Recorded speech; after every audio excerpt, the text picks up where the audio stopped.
Assalamualaikum warahmatullahi wabarakatuh. Saya Ratna Titi Lestari dari kelas Akuntansi Reguler tahun 2020.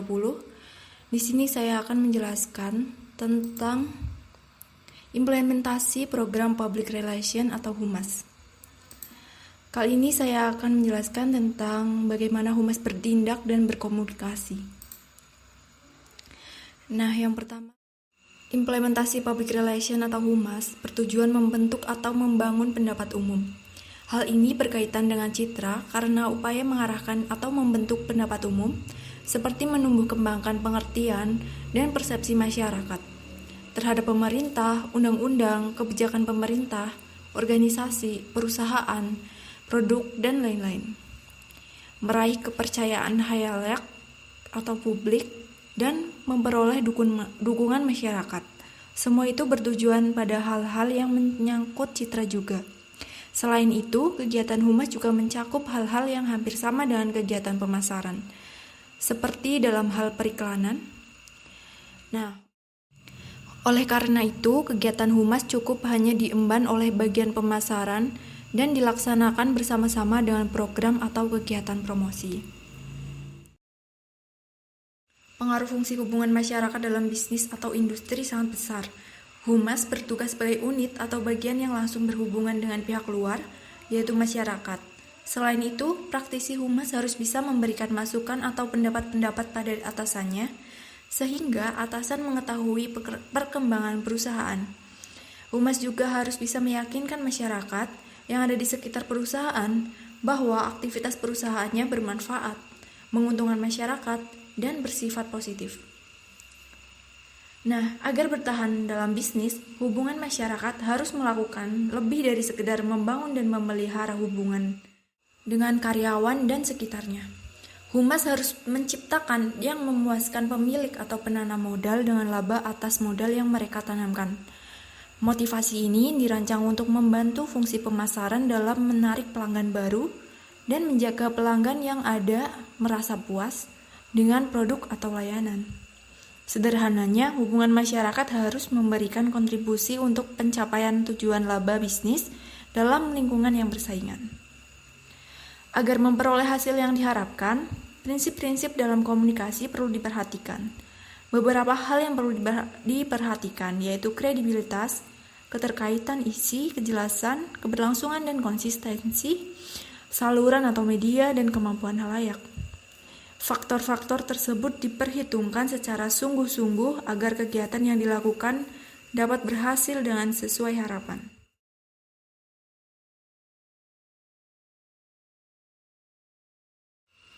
Yang pertama, pengertian implementasi operasional dan tindakan program. Implementasi adalah proses untuk memastikan terlaksananya suatu program dan tercapainya program tersebut. Prosesnya memantau kegiatan harian dalam pelaksanaan Humas. Apakah semua rencana kebijakan dilaksanakan? Apakah pelaksanaan sudah dilatih untuk melakukan tugasnya? Apakah penilaian kegiatan dan kepuasan klien yang akan diberikan? Apa yang telah dilakukan atau diberikan kepada siapa atau kelompok mana? Adakah cara yang lebih baik supaya pelaksanaan tugas lebih efisien? Adapun operasional merupakan perjalanan atau pengelolaan program dari sebuah strategi, baik secara teknisi maupun manajerial. Dengan demikian, peranan Humas dalam organisasi atau perusahaan adalah melakukan teknisi komunikasi atau communication technician dengan melaksanakan teknis operasional ataupun manajerialnya. Humas beserta stafnya memiliki tanggung jawab serta wewenang untuk menyusun program atau kegiatan mulai pengumpulan data, menganalisis masalah, perencanaan, sampai pengawasan atau penilaian terhadap hasil dari kegiatan tersebut yang dicapai, baik secara kualitas maupun kuantitas. Dalam kapasitasnya, Humas memberikan sumbangsi yang sangat besar bagi perusahaan dengan mengembangkan hubungan yang harmonis dengan stakeholders-nya agar perusahaan dapat mengembangkan kemampuan mencapai misinya. Apabila Humas merupakan sebuah kebijakan, implementasinya tidak terlepas dari teori dan konsep kebijakan perusahaan. Wahab menyatakan bahwa proses implementasi kebijakan tidak hanya menyangkut perilaku badan administratif yang bertanggung jawab untuk melaksanakan program dan menimbulkan ketaatan pada diri sendiri, kelompok sasaran, tetapi juga menyangkut jaringan kekuatan politik, ekonomi, dan sosial yang secara langsung atau tidak langsung mempengaruhi perilaku semua pihak yang terlibat dan pada akhirnya berpengaruh terhadap dampak negatif maupun positif. Dengan demikian, dalam mencapai keberhasilan implementasi, diperlukan kesamaan pandangan tujuan yang hendak dicapai dan komitmen semua pihak untuk memberikan tujuan. Keberhasilan implementasi kebijakan. Menurut Equati, tahun 2005, keberhasilan implementasi suatu kebijakan dapat diukur dengan melihat kesesuaian antara pelaksanaan atau penerapan kebijakan dengan desain, tujuan, dan sasaran kebijakan itu sendiri, serta memberikan dampak atau hasil yang positif bagi pemecahan masalah yang dihadapi.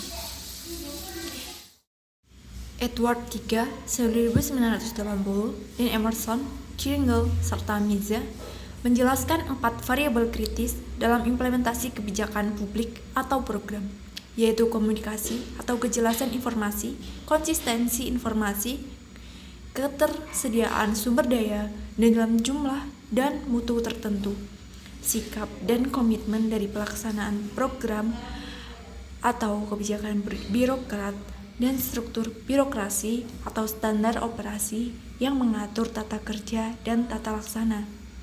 Variabel-variabel tersebut saling berkaitan satu sama lain untuk mencapai tujuan implementasi kebijakan. Komunikasi.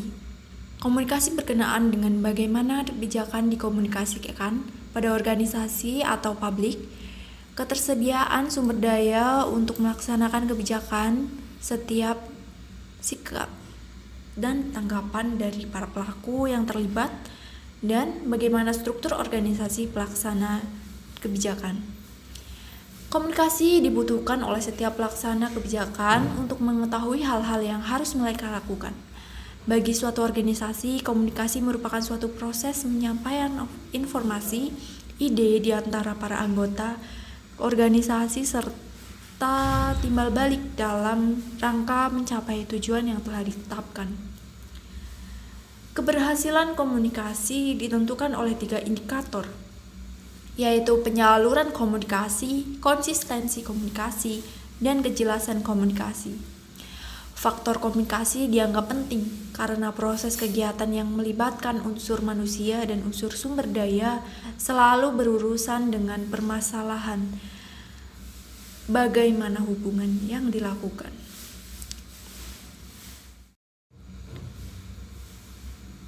Ketersediaan sumber daya. Sumber daya pendukung untuk melaksanakan kebijakan, yaitu sebagai berikut. 1. Sumber daya manusia merupakan aktor penting dalam pelaksanaan kebijakan dan merupakan potensi manusiawi yang melekat keberadaannya pada seseorang, meliputi fisik maupun non-fisik, berupa kemampuan seorang pegawai yang terakumulasi baik dari latar belakang pengalaman, keahlian, keterampilan, maupun hubungan personal. Yang kedua, informasi merupakan sumber daya kedua yang penting dalam implementasi kebijakan. Informasi yang disampaikan atau diterima harus secara jelas sehingga dapat mempermudah atau memperlancar pelaksanaan kebijakan atau program. Yang ketiga adalah kewenangan. Hak untuk mengambil keputusan, hak untuk mengarahkan pekerjaan orang lain, dan hak untuk memberi perintah.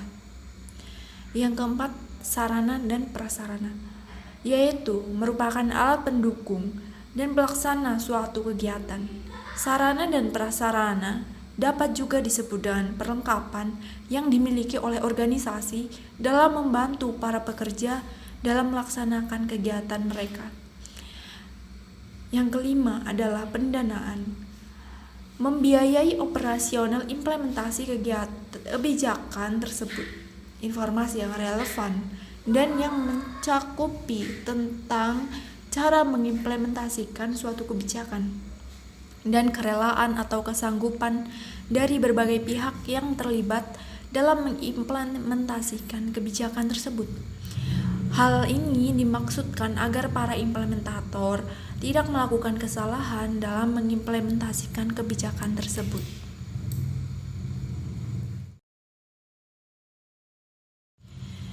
Selanjutnya adalah sikap dan komitmen pelaksana program. Jadi, sikap dan komitmen berkaitan dengan ketersediaan implementator untuk menyelesaikan kebijakan publik tersebut. Kecakapan saja tidak mencukupi tanpa ketersediaan dan komitmen untuk melaksanakan kebijakan. Disposisi menjaga konsistensi tujuan antara hal-hal yang ditetapkan pengambil kebijakan dan pelaksana kebijakan. Kunci keberhasilan program atau implementasi kebijakan adalah sikap pekerja terhadap penerimaan dan dukungan atas kebijakan atau dukungan yang telah ditetapkan.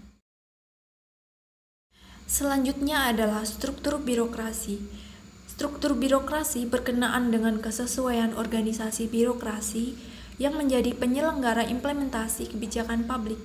Struktur birokrasi menjelaskan susunan, tugas, dan para pelaksana kebijakan, memecahkannya dalam perincian tugas, serta menetapkan prosedur standar operasi. Selanjutnya, kerangka dasar implementasi program public relation atau HUMAS. Implementasi dalam program HUMAS berupa tindakan dan komunikasi. Program HUMAS tidak hanya program komunikasi, tetapi juga harus mendorong organisasi melakukan tindakan non-komunikasi. Menurut Cutlip Center dan Brown 1999, tindakan kehumasan adalah tindakan tanggung jawab sosial oleh Departemen Humas atau bagian lain dari perusahaan. Strategi tindakan yang dilakukan biasanya termasuk perubahan dalam kebijakan organisasi, prosedur, produk, pelayanan, dan perilaku organisasi. Tugas Humas. Tugas Humas adalah membangun dan mempertahankan hubungan dengan publik melalui serangkaian kegiatan komunikasi yang intensif.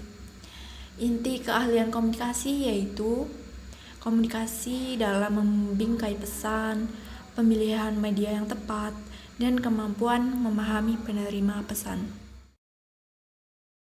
Baik, sekian penjelasan dari saya mengenai implementasi program public relation dengan bertindak dan berkomunikasi. Apabila terdapat kesalahan, pertanyaan, atau hal-hal yang kurang berkenan bagi pendengar, saya mohon maaf. Saya ucapkan terima kasih. Wassalamualaikum warahmatullahi wabarakatuh.